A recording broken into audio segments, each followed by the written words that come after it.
시청자 여러분 안녕하십니까? BOA 모닝뉴스 시작합니다. 윤석열 한국 대통령이 북한의 무력 도발 가능성에 대해 언급하면서 대북 억제에 해구산 등 모든 수단을 준비할 것이라고 강조했습니다. 한국 합참의장도 북한의 핵 사용 시도 때는 북한 정권이 생존할 수 없을 것이라는 점을 분명히 했습니다. 첫 소식 조상진 기자가 보도합니다. 윤석열 한국 대통령은 18일 보도된 미국 뉴욕타임스 신문과의 인터뷰에서 북한의 무력 도발에 대해 튼튼한 한미동맹을 기반으로 확장 억제를 더 내실화하고 강화하는 데서 해답을 찾을 것이라고 말했습니다. 윤 대통령은 이와 관련해 한미 양국은 미국의 해구산을 포함한 모든 수단과 방법을 마련할 준비가 돼 있다고 강조했습니다. 또 미한일 3국 안보협력과 관련해서는 북핵 위협에 대응해 동북아의 평화를 지키기 위한 방어체계라는 점을 분명히 하면서 북핵 미사일에 대응해 이런 동북아의 안보와 평화를 지키는 데 필요한 일이라면 이를 피할 이유는 없다고 말했습니다. 이어 북한 문제에 대해서는 북한이 주민들을 조금이라도 생각하고 합리적 선택을 한다면 핵을 감축시켜 나가면서 국제사회로부터 어느 정도 문을 열고 또 경제적으로 지원을 받아갈 것이라고 말했습니다. 윤 대통령은 또 지난 문재인 정부의 대북 정책과 관련해 교실에서 한 친구, 즉 북한에게만 사로잡힌 학생 같아 보였다고 말했다고 뉴욕타임스는 전했습니다. 이와 관련해 한국 대통령실은 18일 별도의 발췌문을 통해 윤 대통령이 지난 정부는 북한이라고 하는 특정 교우에 대해서는 좀 집착해왔다고 말했다고 소개하고 문재인 정부 시절 이뤄진 남북 정상회담에 대해 정치적 쇼라는 표현은 언급되지 않았다고 설명했습니다. 윤 대통령은 한편 이날 인터뷰에서 한일 관계에 대해서는 미래지향적으로 양국 관계를 회복하는 데 있어서 그랜드 바겐 형식으로 풀어가야 한다고 말했습니다. 또 한중 관계의 핵심 현안인 고고도 미사일 방어체계 사드 문제에 대해서는 전적으로 북핵 위협에 대응하기 위한 것으로 한국 국민의 생명과 안전을 지키기 위한 주권사항이기 때문에 어떠한 타협도 있을 수 없다고 강조했습니다. 이런 가운데 김승겸 한국합동참모의장은 19일 국회 국방위원회에 출석해 북한이 핵선제 사용의 길을 튼 핵무력 정책 법제화 조치 등 위협을 노골화한 데 대해 강력한 경고 메시지를 내놨습니다. 김 의장은 만일 북한이 핵 사용을 시도한다면 한미동맹과 한국군의 압도적 대응에 직면하게 될 것이며 북한 정권이 더 이상 생존할 수 있는 시나리오는 없다는 것을 확실하게 각인시킬 것이라고 말했습니다. 이어 합참 의장으로서 한반도와 영내 안보 질서를 심각하게 위협하고 있는 북한의 핵과 미사일 위협에 대응하기 위한 능력과 태세를 강화하는 데 역량을 집중하겠다고 강조했습니다. 또 북한의 핵무력 정책 법제화 의도에 대해 핵 보유국 지위를 기정사실화하고 비핵화를 하지 않겠다는 의지를 공표하면서 대남 대미 압박 시도와 현 상황에 대한 책임을 한국과 동맹에 전가하려는 것으로 본다고 지적했습니다. 그러면서 앞으로 완전성을 갖춘 미한 연합작전 수행체계를 발전시키겠다며 안보 환경을 고려한 연합작전계획을 발전시키고 이와 연계한 실전적 연합훈련을 더욱 강화해 굳건한 연합방위태세를 확립할 것이라고 강조했습니다. BOA 뉴스 조상진입니다. 미국과 한국이 약 5년 만에 재개한 고위급 확장 억제 전략협의체 회의 이후 미국의 전략자산인 핵추진 항공모함 로널드 레이건함이 오는 23일 부산에 입항합니다. 로널드 레이건함은 한국 해군과 연합훈련을 진행한다고 미국과 한국 군 당국은 밝혔습니다. 박동정 기자가 보도합니다. 미국의 전략무기 가운데 하나인 핵추진 항공모함 로널드 레이건함입니다. 지난주 태평양에서 슈퍼호넷 전투기 비행훈련을 실시한 로널드 레이건 항공모함 전단은 길이 333m, 폭 77m, 높이 63m에 달하며 슈퍼호넷 전투기와 공중조기 경보기 등 각종 항공기 80여 대를 탑재할 수 있어 또 다른 군사기지로 불립니다. 미국 해군의 랭포드 대변인은 VOA에 로널드 레이건함의 한국 방문과 한국 해군과의 연합훈련 계획을 밝혔습니다.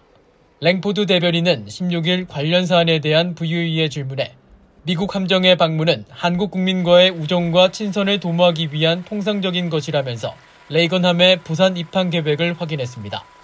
또 미군은 로널드 레이건 항공모함 타격단을 포함해 한반도 주변 해역에서 한국 해군과 양자 훈련을 할 계획이라면서 이번 훈련은 한국군과의 상호 운용성과 팀워크 향상을 목적으로 하는 일상적인 방어 위주의 훈련이라고 강조했습니다.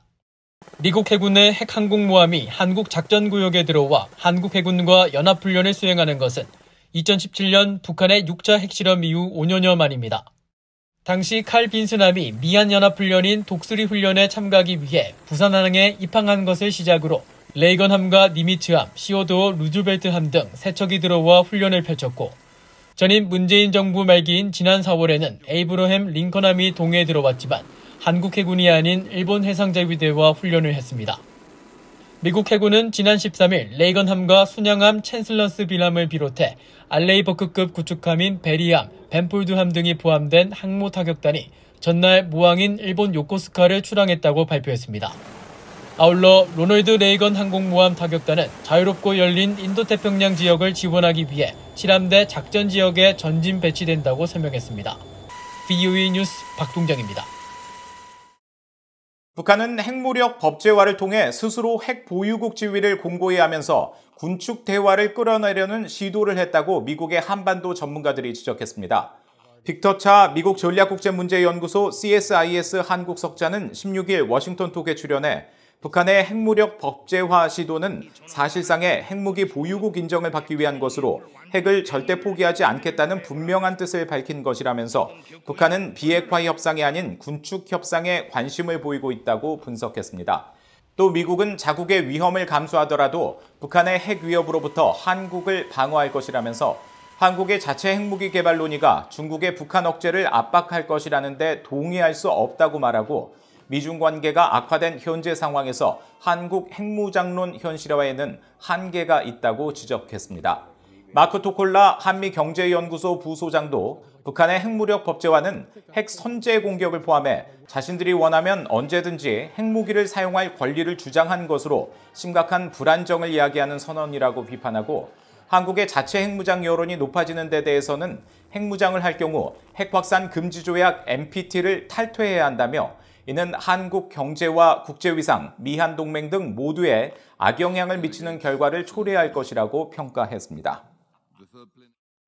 한국 정부가 경북 성주에 위치한 고고도 미사일 방어체계 사드 부지를 미군에 공유하는 절차를 완료해 사드 기지 정상화를 거의 마무리한 것으로 알려졌습니다.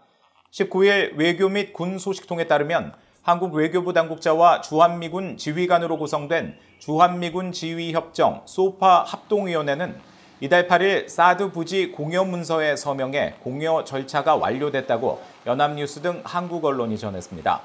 한국 영토인 사드 기지 부지를 주한미군이 사용하기 위해서는 소파 규정에 따라 공여 절차를 거쳐야 하며 한국 정부는 2017년 1차 공여 후 5년 만에 이번에 2차 공여를 통해 총 73만 제곱미터에 달하는 면적을 공여했습니다. 윤석열 한국 정부는 출범 초기부터 사드 기지 정상화 의지를 밝히고 지난 문재인 정부에서 지연된 환경영향평가협의회 구성 등을 완료했으며 최근 병력과 유류 차량, 공사 장비를 반입하고 부지 공여 절차를 완료하는 등 기지 정상화 절차가 마무리 수순에 들어선 것으로 보인다고 한국 언론들은 평가했습니다. 북한에 억류됐다가 사망한 미국인 대학생 오토 원비어의 부모와 북한군 총격으로 피살된 한국 해양수산부 공무원의 유족이 미국에서 만났습니다. 양측은 북한 당국의 잔혹한 인권 침해에 대한 책임을 부과하기 위해 서로 협력하기로 했습니다. 김영권 기자가 전해드립니다. 북한 당국에 의해 장기간 억류됐다가 혼수 상태로 송환된 뒤 숨진 미국 대학생 오토 원비어의 부모가 서해상에서 북한군에 피살된 한국 해양수산부 공무원 이대준 씨의 형 이래진 씨를 만났습니다. 오하이오주 신시내티 자택으로 이 씨를 초대한 원비어의 아버지 프레드 원비어 씨는 공항에 직접 나와 환영한 뒤 함께 원비어가 안식하고 있는 오크힐 뮤즈를 방문했습니다. 이들은 이어 자택으로 이동해 원비어의 어머니 신디 원비어 씨가 준비한 음식을 나누면서 서로를 위로하고 격려했습니다. 신디 원비어를 제가 꼭 뵙고 싶었어요. 엄마로서 대단한 열정을 가지고 있고 그 열정에 정말 위대한 결과물이 있었다. 그래서 더 뵙고 싶었고 한국에서 마찬가지로 엄마의 힘이 대단했다. 그래서 감사하다라고 했고요. 원비어는 북한에 여행을 갔다가 지난 2016년 1월 선전물을 훔치려 한 혐의로 체포돼 15년의 노동교화형을 선고받고 17개월간 억류됐다가 2017년 6월 의식불명 상태로 석방된 뒤 엿새 만에 사망했습니다. 이후 원비어의 부모는 북한 정권의 책임을 묻기 위해 해외에 있는 북한 자산을 몰수하는 소송을 벌였고 미국 법원은 북한에 5억 133만 달러를 배상하도록 판결했습니다. 원비어 부모는 지난 1월 뉴욕주 감사원이 압류한 북한 조선광선은행의 동결자금 24만 달러를 지급받은 바 있습니다. 이 씨의 동생 이대준 씨는 지난 2020년 9월 서해 연평도 인근 해상에서 근무 중 실종됐고 하루 만에 북한 측 해역에서 북한군에 발견돼 피살되었습니다. 북한군은 이 씨의 시신을 불태운 것으로 알려졌습니다. 한국해양경찰은 문재인 정부 당시 이 씨가 잦은 월북시도 정황이 있는 것으로 보인다고 발표했지만 새 정부 출범 후 지난 6월 최종 수사 결과 발표에선 월북시도를 입증할 수 없다며 기존 발표 내용을 뒤집었습니다. 원비어의 부모와 이 씨는 이날 만남에서 북한 인권 피해자 구제를 위해 연대하기로 뜻을 모은 것으로 전해졌습니다. 특히 이 씨는 원비어 부모에게 사법 절차를 활용해 북한 정권의 인권 침해 책임을 강제하는 방안에 관한 조언을 들었고 앞으로 북한 자산 몰수를 위한 법적 절차와 관련해 서로 정보를 공유하기로 한 것으로 알려졌습니다. 조만간에 저희 변호사를 대동해서 다시 한번 찾아뵐 생각입니다. 그래서 이제 구체적으로 법리적인 부분을 공유하고 우리가 또 한국 내에서도 재판을 해야 되기 때문에 원비어 부분은 미국에 됐지만 저희들은 한국 내에서 재산을 추적한다든지 고소고발을 한다든지 그런 것을 같이 이제 공동으로. 이날 면담에 동행한 한국국민의힘의 해양수산부 공무원 피격 사건 진상조사 태스크포스 위원장을 맡고 있는 하태경 의원은 페이스북을 통해 원비어 부모와 이래진 씨가 이와 관련한 4가지 사항의 뜻을 같이 했다고 밝혔습니다. 하태경 의원에 따르면 양측은 사법 절차를 활용해 북한 당국의 인권 침해에 실질적 책임을 묻는 데 함께 힘을 모으기로 했습니다. 또 전 세계 북한 정권의 자산 파악을 위한 공동조사에 나서 북한 인권 침해 피해자들과 함께 북한 자산 정보를 공유하고 압류를 추진하기로 했으며 구체적인 실행 방법 등을 확산하기 위해 국제 컨퍼런스를 한두 달 안에 개최하고 원비어 부모도 함께 참여하기로 했다고 전했습니다. BA 뉴스 김영권입니다. 미국 농무부가 올해 북한 주민 10명 중 약 7명이 식량 부족에 시달릴 것으로 추산하고 식량 부족량은 121만 톤에 이를 것으로 전망했습니다. 미 농무부 산하 경제조사 서비스는 최근 공개한 국제 식량안보 평가 보고서에서 올해 북한 인구 2,600만 명 중 1,780만 명이 식량 부족에 노출될 것으로 보인다고 밝혔습니다. 이는 지난해보다 150만 명 증가한 것으로 2020년과 비교하면 250만 명 늘어난 수치입니다.